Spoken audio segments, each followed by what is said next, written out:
folks. Now today, on 4 Meaningful Minutes, I'd like to discuss a rather serious issue that warrants some serious attention. Does it concern GMOs? Is it about pollution in the United States? Is it about impeaching Donald Trump? No. And it should, but it doesn't. There's something much more important on our hands, something more serious than global warming, more serious than even the drug trade. Of course, it's so obvious. It's video games. How could we be so daft? That's affecting our beloved nation. Yes, ever since the release of the Super Nintendo Entertainment System, parents and teachers all across the United States have been concerned with video games and consoles, giving statements that this entertainment has led to anger, aggression, and violence. Just by looking at this, we have found that this idea is so ridiculous, so absurd, so ludicrous. I completely agree. Video games do cause violence. It all makes sense now. Wait a sec. We were supposed to say that video games do not cause violence. You sure? Yeah, I'm pretty sure. No, video games are a hazard to society. Look, I have proof.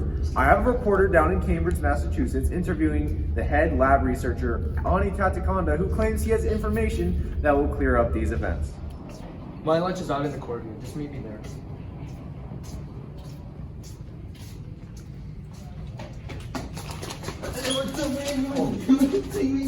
No, I don't want to sign anything. I just want to eat my lunch.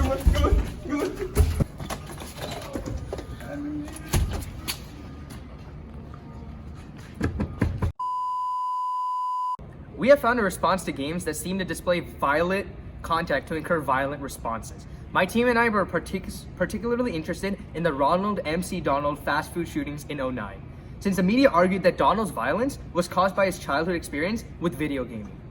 After a thorough investigation, we have found that Donald has played COD since he was 16, and not just one game. He played every single game in the series.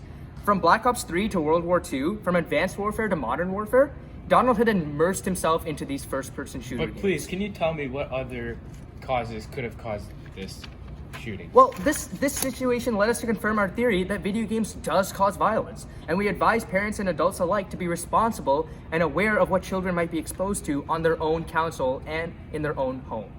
We did have to alienate certain factors from this life, such as his mental instability, childhood abuse, drug abuse, as well as his nicotine addiction. But those were just all confounding variables that had no direct influence on the '09 shooting. Video games were the real culprit. Next time, get me a reporter with a better IQ. Thank you, Doctor. As the findings show, violence is created by video games and is nothing to joke about. We must address this with extreme caution. The results can be horrific. Are you for real? The murderer had a mental illness. He abused drugs. Why would COD have any reasonable effect on his actions? And how did this doctor even get into Harvard?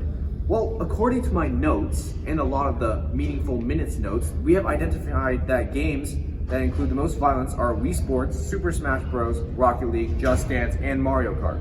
For example, one of the most popular video games are called Super Smash Bros. Am I the only ones that see something wrong with this? Yes! The game is telling people to engage in violent acts. It's encouraging people to mash other people's heads together. Can you get your head around that? Are you serious? I am 100% serious. The violence that these games promote is nothing short of serious. To further demonstrate how disastrous video games can be, we had a reporter down in Atlanta, Georgia, interviewing a parent who explains how video games are ruining his son's life. I remember buying my son a new Xbox One for Christmas, thinking that it would be a good present for a kid just 9 years old.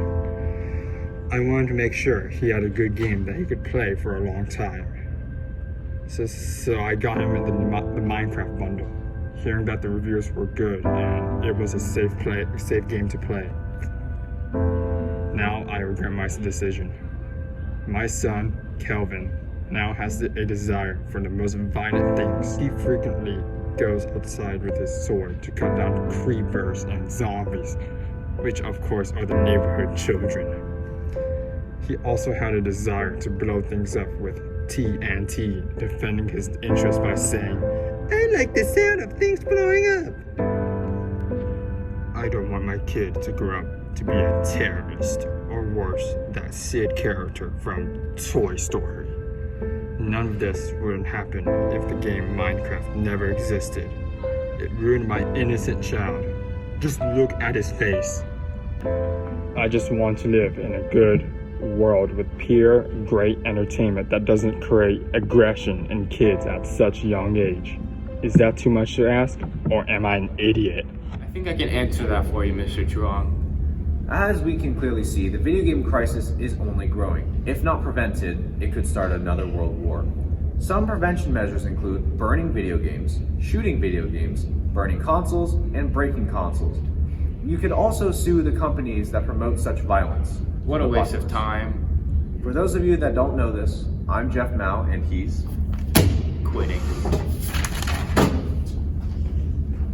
We'll see you next time on the 4 Meaningful Minutes show. Be sure to tune in for next week's topic of AP Lunch, the class of the future.